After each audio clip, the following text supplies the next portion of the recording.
अंदर आप अलग अलग नंबर्स का भी इम्पैक्ट देख पा रहे हैं और आज हम बीईएमएल की मैनेजमेंट से इसी मुद्दे पर बातचीत करेंगे। उनके नंबर्स आए हैं हमारे साथ। खास चर्चा करेंगे आज रक्षा मंत्रालय से और अलग अलग सेगमेंट से जितने ऑर्डर मिल रहे हैं उन सब पे, और कंपनी की आगे चल के डिफेंस एरोस्पेस में कितनी क्या रणनीति है कैपेक्स को लेकर।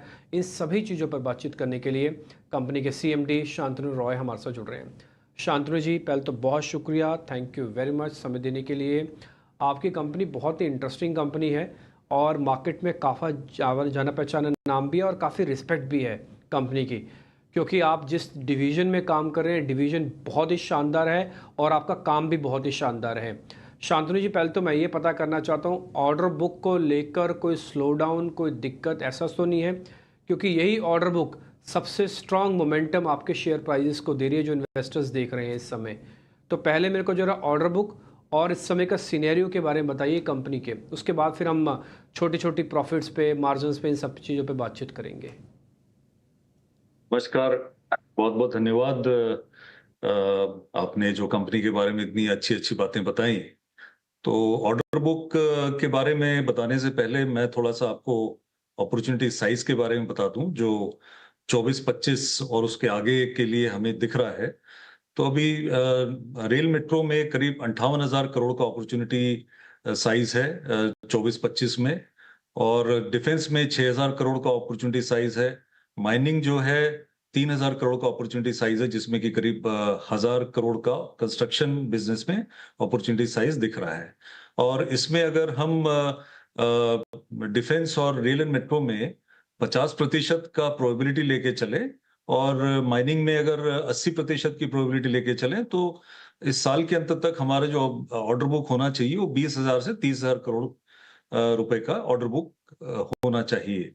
और इसमें सबसे बड़ा जो ड्राइवर रहेगा वो रेल एंड मेट्रो से आएगा। और डिफेंस, ऑफ कोर्स डिफेंस में जो मैंने आपको अपॉर्चुनिटी साइज बताई, ये हमारी कोर कैपेबिलिटीज से रिलेटेड है। अगर हम अपने डाइवर्सिफाइड एस्पिरेशंस की बात करेंगे तो उसमें अगर कुछ होगा तो वो इसके अलावा होगा, इसके इसके इससे एक्स्ट्रा होगा।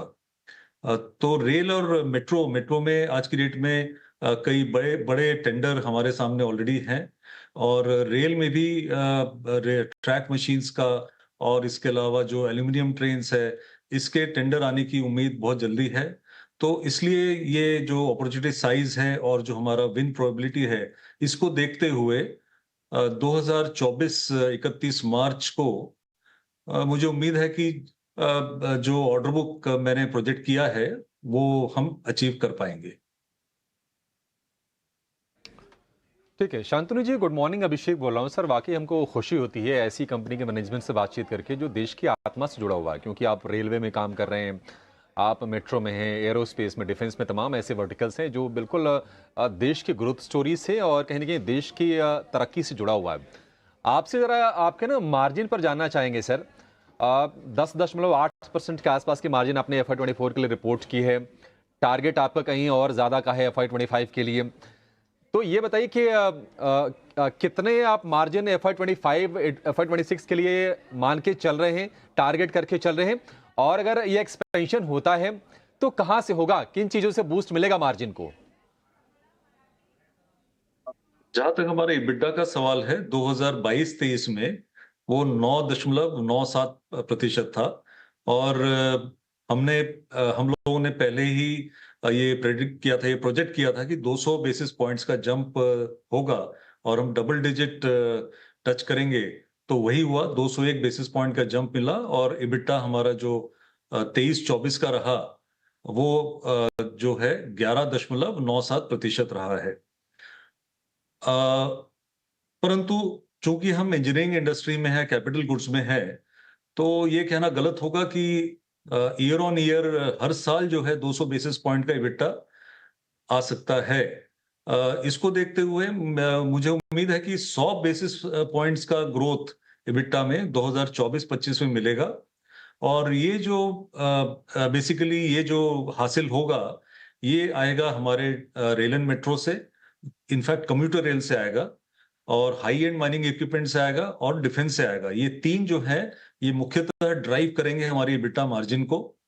और दूसरा जो फैक्टर रहेगा वो सबसे बड़ा फैक्टर रहेगा कि 18 से 20% CAGR का ग्रोथ अगर टॉप लाइन में होता है तो डेफिनेटली ये जो EBITDA मार्जिन है ये हम अचीव कर पाएंगे। 100 बेसिस पॉइंट के इजाफे की उम्मीद कर रहे हैं EBITDA मार्जिन्स में भी।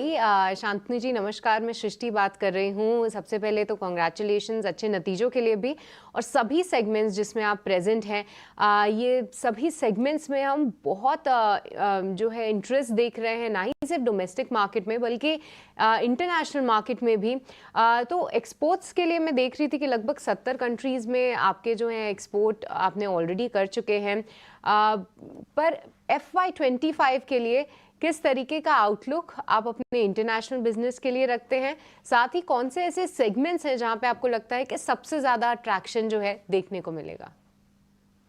नमस्कार, बहुत बहुत धन्यवाद। देखिए, जहां तक एक्सपोर्ट का सवाल है, एक्सपोर्ट में काफी अच्छी अपॉर्चुनिटीज हमारे सामने है। पिछले वर्ष भी हमने एक्सपोर्ट में काफी अच्छा नतीजा देखा है, और जो 24-25 में एक्सपोर्ट का आउटलुक है उसमें हमेशा की तरह माइनिंग कंस्ट्रक्शन जो है ये इसको लीड करेगा, ये ड्राइव करेगा। और इसमें जो हमारे जो जो ज्योग्राफीज हैं जहाँ पे मुझे काफी ट्रैक्शन दिख रहा है, वो है आसियान, वो है आपका अर्स्टवाइल CIS कंट्रीज, GCC जो मिडिल ईस्ट है, गल्फ कोऑपरेशन काउंसिल के जो कंट्रीज हैं, सऊदी अरबिया, ओमान वगैरह, एवं अफ्रीका। ये 4 रीजन में काफी ट्रैक्शन दिख रहा है मुझे। इसके अलावा जो एक्सपोर्ट में हम लोगों की जो कोशिश है, जो एस्पिरेशन है, वो है डिफेंस एक्सपोर्ट को बढ़ाने का, एवं मेट्रो में कोई प्रोजेक्ट एक्सपोर्ट करने का।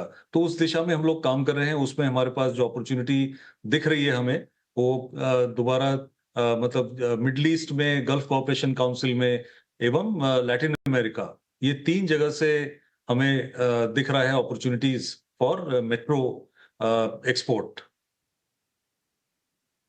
जी। शांतनु जी, आपने कहा है कि FY24 की यानी कि वित्त वर्ष 2024 की जो आय है उसमें से 8 से 9% आप FY25 में कैपेक्स पर खर्च करेंगे। सर, जरा आप आइडिया दे पाएंगे, बता पाएंगे कि ये खर्च कहां पर होगा, कौन से डिवीजन में, कौन से वर्टिकल में आप पैसे डिप्लॉय करेंगे? जो हम कैपेक्स इन्फ्यूज कर रहे हैं वो जो है 3 जो क्रिटिकल है हमारी कंपनी के ग्रोथ के लिए, उन 3 जगह पे हम लोग कर रहे हैं। सबसे पहला है इंजन पावर पैक, जिसमें कि कंपनी ने बेहतरीन सफलता हासिल की पिछले वर्ष, जब 1500 हॉर्स पावर इंजन का देश में पहली बार डिजाइन, डेवलपमेंट और विनिर्माण करके उसको टेस्ट किया हमने। तो आगे के लिए जितने डिफेंस के इंजन्स हैं उसमें एक एवेन्यू खुल गया है हमारे लिए, एक नया आयाम खुल गया है। तो इसमें हमारा कैपेक्स इन्फ्यूजन रहेगा। दूसरा कैपेक्स इन्फ्यूजन रहेगा हमारा आर्मर्ड एवं हाई मोबिलिटी व्हीकल्स के कैपेसिटी, प्रोडक्शन कैपेसिटी को बढ़ाने के लिए, और हमने ये दोनों के ही अलग अलग स्ट्रेटेजिक बिजनेस यूनिट बना दिए हैं।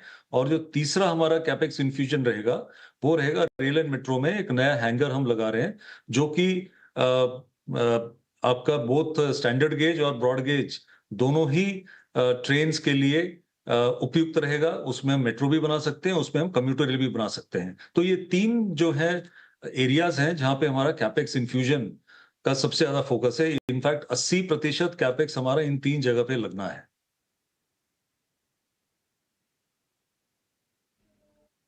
शांतनु जी, आपके पास इतनी बढ़िया टेक्नोलॉजी है, आपके पास सरकारी कंपनीज के ऑर्डर की भरमार है और आपने प्रूफ भी करके दिखाया।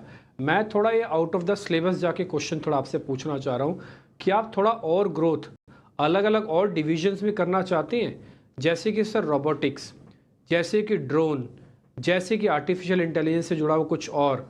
क्या इस डिवीजन में आपका कितना फोकस है सर? क्योंकि अभी तक मैंने देखा है कि इसको, जैसे आप डिफेंस एंड एरोस्पेस में तो होंगे ही, लेकिन कोई स्पेसिफिक डिवीजन आप इसका बनाएंगे अलग से, जो न्यू एज टेक्नोलॉजी है, जैसे रोबोटिक, आर्टिफिशियल इंटेलिजेंस, इस तरह का कुछ? ये बहुत अहम सवाल आपने किया है, और इनफैक्ट आपने मेरे मुंह की बात छीन ली है। तो मैं आपको ये बताना चाहूंगा कि 1 अप्रैल से कंपनी को 11 स्ट्रेटेजिक बिजनेस यूनिट एवं 2 माइक्रो एसबीयूज में बांट दिया गया है। जो नए जो स्ट्रेटेजिक बिजनेस यूनिट हैं उसमें एरोस्पेस का एक स्ट्रेटेजिक बिजनेस यूनिट हमने बनाया है। एरोस्पेस में मुझे काफी ग्रोथ की पॉसिबिलिटी दिखती है। इसके अलावा एक maritime SBU, maritime micro SBU, जो कि नेवी, जो कि commercial maritime riverine system, dredging, इसको कैटर कर सकती है, ये हमने क्रिएट किया है और एक माइक्रो एसबीयू बनाया है एसईजेड का। जहां तक एआई रोबोटिक्स का सवाल है, तो हमने जो अपनी आर&डी है, वो पहले आर&डी सेंट्रलाइज हुआ करती थी, तो आर&डी को हमने 3 भाग में बांट दिया है। एक भाग जो है वो स्ट्रेटेजिक बिजनेस यूनिट के साथ में प्रोडक्ट डेवलपमेंट या जो रेगुलर प्रोडक्ट्स हैं हमारे, या जो बिडिंग करना है या इंक्रीमेंटल इंप्रूवमेंट करना है किसी प्रोडक्ट में, वो उसका काम करेंगे। दूसरा हमने जो एक ग्रुप बनाया है वो है new innovation and incubation centre, जिसमें कि ये जितनी फ्यूचरिस्टिक टेक्नोलॉजीज हैं, जो भी हम फ्यूचरिस्टिक डेवलप करेंगे, उसमें बहुत बड़ा रोल रहेगा, बहुत बड़ा फोकस रहेगा एआई का, रोबोटिक्स का, और दूसरा सस्टेनेबिलिटी का। तो एक ग्रुप हमने ऑलरेडी क्रिएट कर दिया है, करीब 50-55 इंजीनियर्स का। इसमें और भी अभी टैलेंट एक्विजिशन हो रहा है हमारा। और जो तीसरा हमने जो ग्रुप क्रिएट किया है वो है corporate technology planning and strategic alliance management. तो क्योंकि मेरा मानना है कि अगर हमको डाइवर्सिफाई करना है या नए एरियाज में काम करना है, तो अलायंस मैनेजमेंट एक बहुत अहम रोल प्ले करेगा, बहुत इंपॉर्टेंट रोल प्ले करेगा। और इसमें joint ventures, partnerships, technology tie ups, licensed production, इस पे हमारा खास फोकस है। तो ये जो ग्रुप है, ये इस दिशा में कंपनी को स्ट्रेटेजिक अलायंसेस के थ्रू आगे बढ़ाने में और फ्यूचरिस्टिक टेक्नोलॉजीज में हमारे जो एफर्ट्स हैं उसको ऑगमेंट करने का काम इसके काम में आएगा। तो इस तरह से हमारा फोकस बहुत क्लियर है। जो भी हम नई प्रोडक्ट डेवलप करेंगे, जो नया टेक्नोलॉजी लेके आएंगे, उसके अंदर में एआई, रोबोटिक्स एंड सस्टेनेबिलिटी, ये बिल्कुल टॉप मोस्ट प्रायोरिटी पे रहेगा। इस पे हमारा पूरा फोकस है। बहुत बहुत शुक्रिया sir, thank you very much. आपने बहुत अच्छे से बताया और साथ ही कंपनी के विजन्स को भी क्लियर किया, स्पेशली ये आर्टिफिशियल इंटेलिजेंस और रोबोटिक को, ये सब चीज़ों को लेकर। इसके लिए बहुत बहुत शुक्रिया sir, thank you very much. उम्मीद करते हैं ये सक्सेसफुल वेंचर आपके रहेंगे।